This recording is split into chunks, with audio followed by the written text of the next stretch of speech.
Welcome.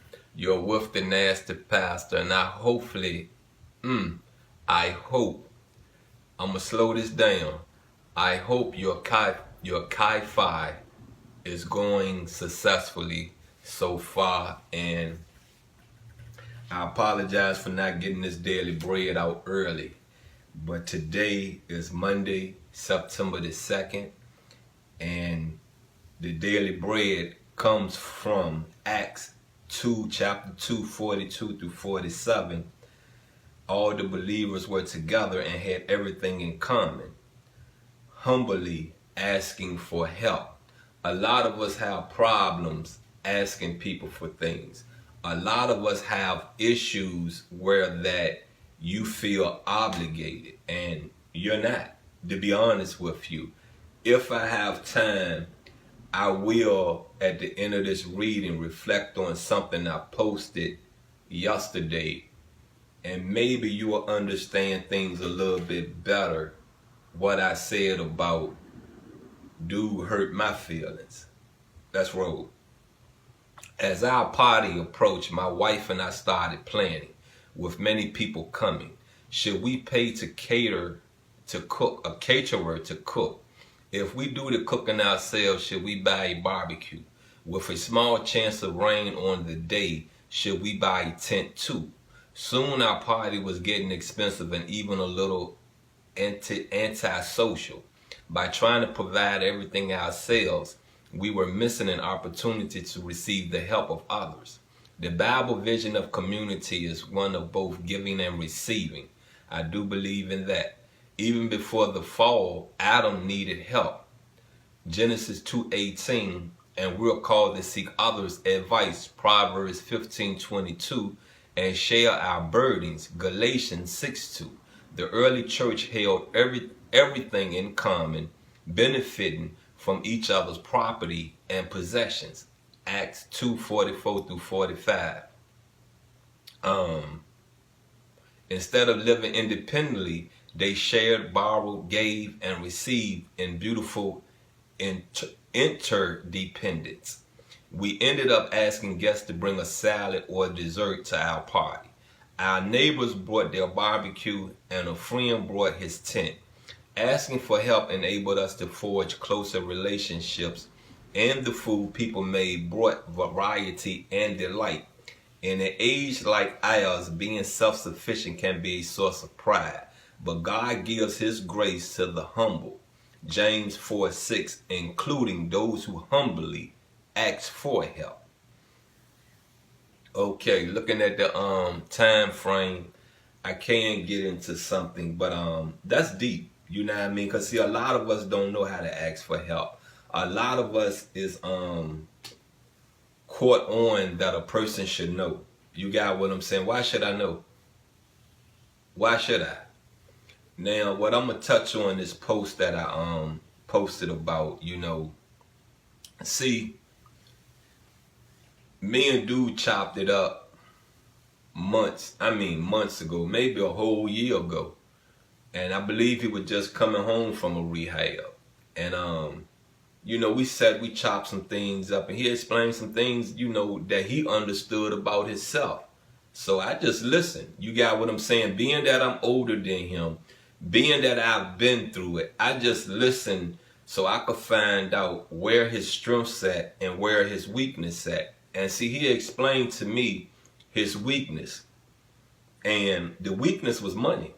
The first thing he said, it got to a point in the program, he was doing an intake program. You got what I'm saying? In-house program and inpatient program.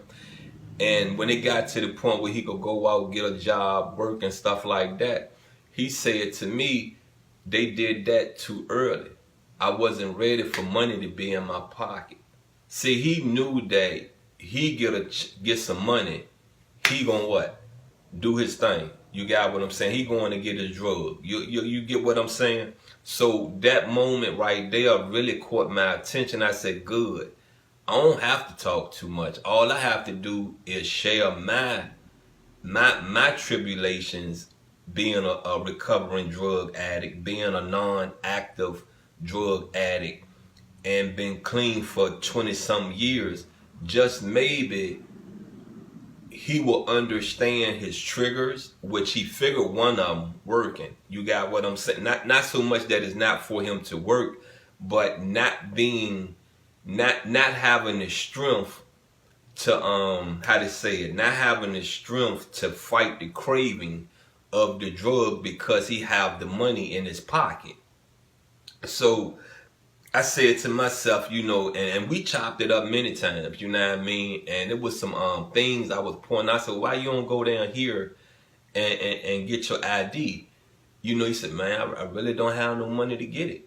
You know what I mean? I said, well, is you, you know, you got all the rest of your information? Because I'll give you the money and I'll go down there with you. You know, we can get on the bus. You know what I mean? At that time, my scooter was down. You got what I'm saying? We can get on the bus. You know what I mean? And we can get it done. You know what I'm saying? So he was like, well, I got to go get this, got to go get this. But I thank you. And, you know, if you can, just put it up for me. And I told him, I said, I'm going to do that. I'm going to make sure every month I put it up for you. I don't touch it. So whenever you're ready, I will have it. I used to walk around with it in my wallet. You understand what I'm saying? For the day that I see him and he asks for it so I can give it to him. That's blunt money for me. You got what I'm saying? You get what I'm saying? There were days I wanted to use that money and go get me a blunt. You get it? You understand me now? Okay. So I hadn't seen him for a while. I mean a while. I mean months. I said, well shit, he might be, pardon my language. I said, shoot, he might be doing good. You got what I'm saying? I don't see him over here. I'm on the bus, maybe I guess the scooter been back up 3 months now. So we talking about maybe 6 months, 5 months. I'm on the bus and I see him. Now, I like what I saw. You got what I'm saying? Cause he's clean. He's looking like he's eating, looking like he's really staying off these streets. You got what I'm saying? But when he opened his mouth up, I realized, I said, you know something, he's still dibbling and dabbling. And I said to myself, well, how can you be mad at him when you was getting off drugs, you was still dibbling and dabbling? You may go a month and then go right, something may hit you and then you go get you know, a jumbo. You got what I'm saying?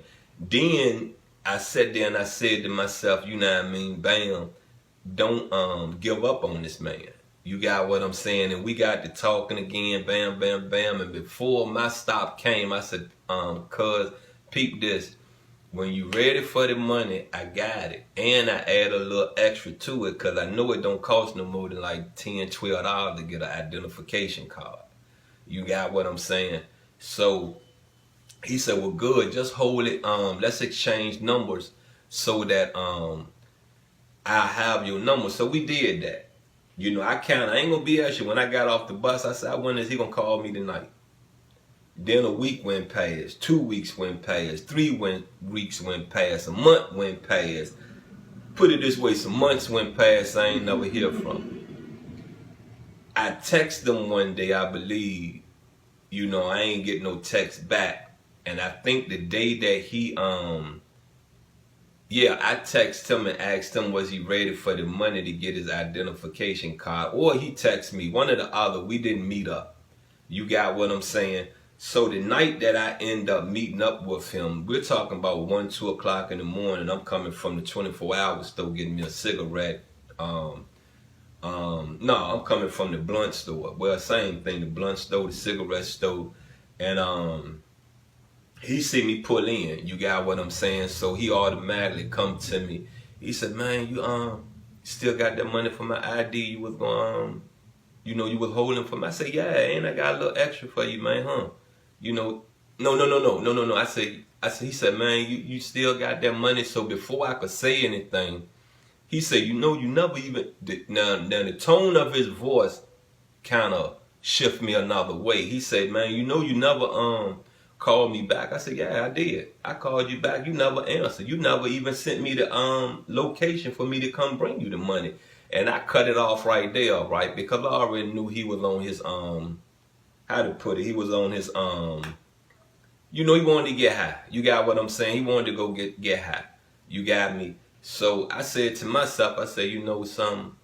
You shouldn't give it to him. You should tell him, come back tomorrow. But some say, you know something? Go on, test him out and see if he really ready for help. You got what I'm saying? Is he really ready for financial help? Because see, it's not just me that he receives financial help from. He receives financial help from his maker. You understand what I'm saying? I'm a tool that been put in his place, that been put in his environment to prove himself to whom he prayed to. You understand what I'm saying? And he is a tool put in my environment. You understand what I'm saying? To see if I'm a man of my word. So what I did, went in my wallet, I handed him a $20 bill, you know what I mean? And like I told him, I said, man, I hope you go, you know, do what you got to do. And like I said, you know what I mean? After I locked the scooter up, went on in the house, got to smoking, I got to thinking about him, and I said to myself, you know something? I hope he proved me wrong in what I'm thinking right now. And I haven't seen him. You got what I'm saying? I hope the next time I see him, I see an identification card. You know, I don't care if he went to social service and they gave it to him for free. I don't care about that. I just hope when I see him, he has a identification card. You get what I'm saying? We need that.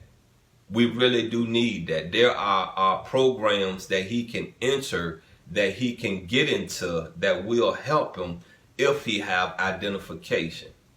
Anyway, I am the Nasty Pastor.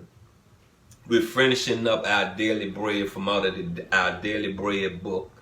And just always remember, you know, you're asking for help. You got me? That's the same as being militant, walking up on the government steps in D.C., so militant, but asking them to help the black community. It ain't gonna happen. I'm not saying you go kiss some butt. I'm not saying you go do something stupid to be in their favor. What I'm saying, present yourself rightly. What I'm saying, have the right tone in your voice. What I'm saying, have your presentation together so that you won't hear a no, so that you won't hear I'ma think about it. Usually when your presentation is together, you get what you want right then and there. Look, I'm out and I love you.